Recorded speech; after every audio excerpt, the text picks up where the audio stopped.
Welcome back, vlog. It is week 2, and I know I said I'm making this a series, but I'm gonna turn it into like a video podcast series. Obviously I don't have a mic right now, but mainly because I want to like make this series have a name, so we're gonna call it the Hormone Hotline. So welcome back to episode 2 of the Hormone Hotline. And that means we're doing our week 2 on testosterone update. Today is June 19th, 2026, and I have been 2 weeks on testosterone. So, obviously, same as the last video, we're going to go over body measurement changes and general changes that I've been feeling. So, and we're going to compare the measurements to last week, which was week 1 on T. So, my weight. It's weird because it's like level right now, I guess. It went down 0.2. It was 163.6 pounds and it's 163.4 pounds. So it went down 0.2. Arms stayed the same as 13 inches. Shoulders stayed the same as 41 inches. Waist went up 1.5 inches. So it's 34 inches and it was 32.5. So, and I think the reason for that is, actually, I'm going to wait to answer that until after we get to the measurements, because it goes along with what I'm going to talk about. So, chest is 36 inches. That means it went down 0.5 inch. It was 36.5. So, my hips are 39 inches, and they went down 2, which also I will talk about after.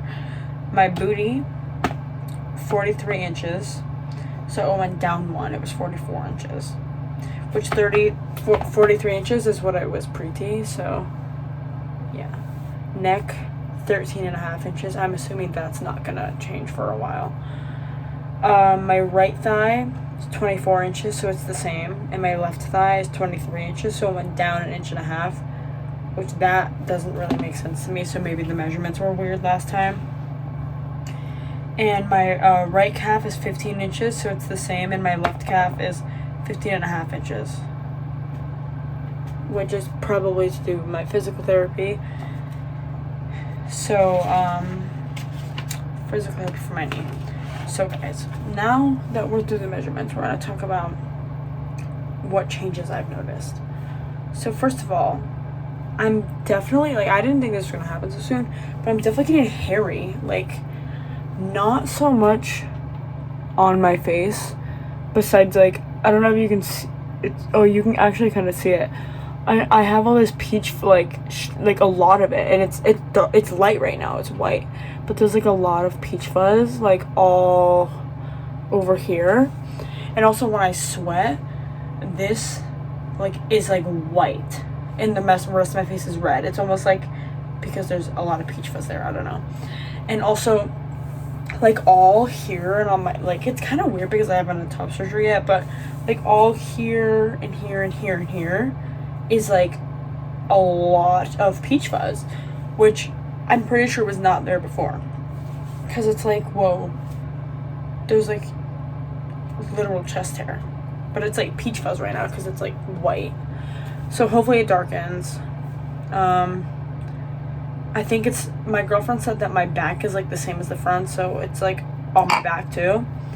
She also said I have little ass hair, guys. I don't know how to shave that. So, yeah. So besides the hair. Oh, and also, I already said this, right? My arms are like that too. And, and let me just, like, I'm pretty sure my leg hair is getting a little bit darker and stronger looking. Let me just, sorry. I've always struggled with armpit hair my whole life. It, like, barely grows, and I don't know why, and it grows really patchy. So I took some pre-T pictures. I'm hoping to see, like, it filling in more. But yeah, let's move on. So my voice has been vibrating, and I've heard trans guys talk about this, and I was like, what do you mean your voice feels like it's vibrating? But now I understand what they mean. It's like when I'm talking, I kind of feel like I can feel it more. And when I'm singing, for sure, mind you, speaking of singing, earlier me and my girlfriend were singing, just like singing, and she said that my voice sounds deeper, and I was like, whoa. Like, when I sing a high note, it's deeper. And, like, I can't really sing those high notes, like a female high note, or, like, any person high note. But those, like, it, like, peaks at a certain deepness, if that makes sense. And it sounds, like, real. Like, it doesn't sound forced. And it doesn't feel forced either. That's the thing. Is usually when I deepen my voice, I can feel that I'm forcing it. And it's, I said this in the last episode, but, like, it's feeling less and less so forced. And I do like that. And I'm also, like, happy that my voice is already changing a little. And, I do keep randomly coughing. And it's definitely the vocal cords getting bigger, because I've heard a lot of trans guys say that they feel like they have a cold or like a sore throat while there's a hair memo while their voice is deepening. And I know what they mean, because I just like randomly cough and my throat gets drier faster. I don't really feel sick or like I have a sore throat or whatever. I just like have those weird little symptoms. Maybe it'll get worse. And my voice is also cracking more than usual, like randomly, even when I'm talking sometimes. And I know that's like because the voice changes, so I'm glad that's happening.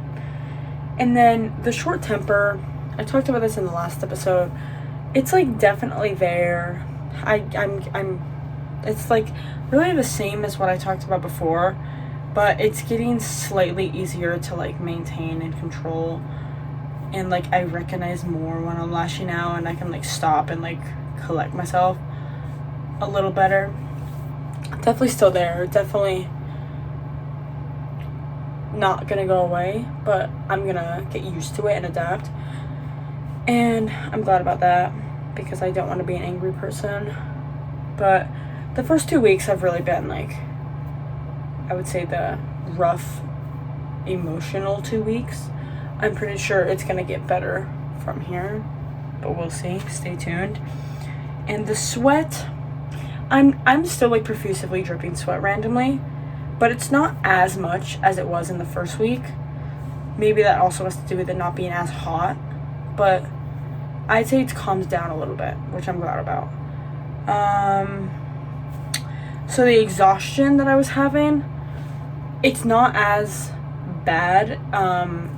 Caffeine is actually working again, and I forgot to talk about this last time, but I was so exhausted from the tea that like even caffeine would not change me being exhausted. I would drink multiple things of caffeine a day and it wouldn't do anything, but caffeine's working again. I've been jacked off a Red Bull and a coffee all day. So yeah, I'm glad, because now I have slightly more motivation to do things, because I'm not so exhausted. I'm still exhausted, but it's like not as bad as it used to be. And I'm glad about that. And my muscle mass, I feel like I'm already getting stronger. And I mean, my biceps, they grow, but I do work out, and my job is a lot of lifting heavy things. But I just feel like, so for example, we have lemon boxes through when market comes, because I work on a farm, like a produce farm and plant farm, but that's not the point. The point is, these boxes of lemons are like 70, 80 pounds, right? And they feel a lot easier to like lift and throw up on a shelf now than they were pre-tea, which I'm stoked about.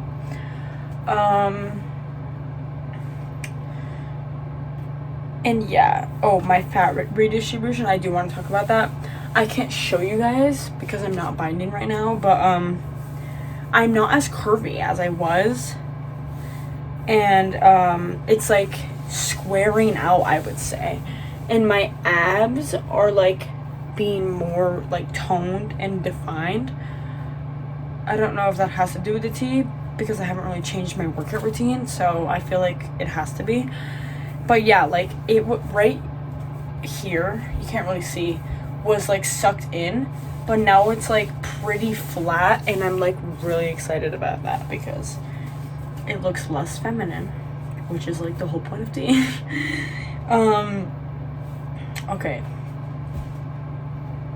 Sex drive. Parents, as if, actually no, you would never watch this, but family, people that know me closely, watch at your own risk. So yeah, my sex drive is definitely getting higher, safe to say. And okay, not to get like TMI because I don't want YouTube to like hate me, but I'm like horny all the time, and I'm usually not. I'm like really usually not a very horny person, but it's like all the time. I wake up, boom, like middle of the day, boom. I'm like, there's nothing happening to turn me on because my girlfriend isn't with me, and I'm still getting horny, just like randomly. And it's like hard to make it go away. It's like really hard to just ignore it. Oh, and the bottom growth is definitely happening because it's like a lot more sensitive when like things like my boxers and pecker like hit it. So I'm like, my bottom growth is happening. Not it drastically yet, but there's definitely some change, like wide and a little bit longer. So it's cool. I'm interesting to see how that goes and what it's like. So yeah, that's like the majority of the changes so far. I haven't really noticed anything in the texture of my hair, which I'm curious to see like what's gonna happen with that. Oh, my pee. I do want to talk about this a little. My pee is changing, and no, I don't think it smells different yet, but I do think that it's darker, and like people might say, oh, you're like dehydrated, but I'm literally drinking like a lot of water, and I know I'm not dehydrated, but my pee is still yellow, and it wasn't like that before. So that's interesting, and it makes me question if I'm drinking enough water, but I know I am.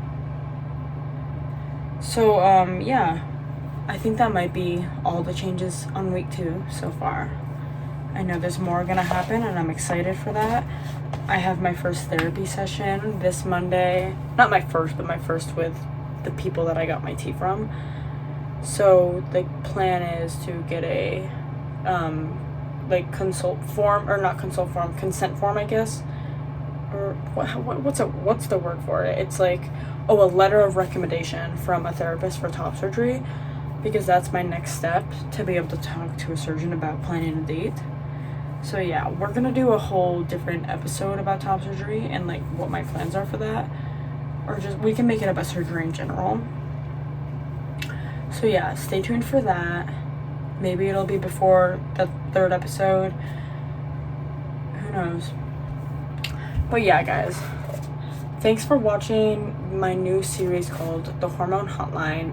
And the reason I name it that is because I want this to be a safe place for other people to learn about the hormones and feel like what their experiences are with it are normal, and how just share that other people are experiencing that too. So yeah, and that just reminded me of something that I was going to say, because today is my shot day, and I did my shot this morning, and I did it on the left side of my stomach, and I usually do it on the right side of my stomach, and this side really hurt to do. I don't know why. It just like really hurt, and it bled. Not like super a lot, but it did bleed. My girlfriend thought it bruised, but now that I'm looking at it, I don't think it did bruise. There's a red dot, obviously. So yeah, let me know if it's normal for it to hurt sometimes. And I'm gonna continue to do it on the other side because it doesn't hurt on the other side. So yeah, next week I'm gonna do it on the other side and see if it hurts again. But yeah, guys, let me know if you've ever had pain doing your shot and if it's normal. Mine's intramuscular, by the way, but I do it at my belly. The girl that prescribed this said I can do it there. So yeah, guys, that's it. Thanks for watching. Make sure to like and subscribe. Share this podcast, this series, with your friends. Thanks, guys. See you for episode 3.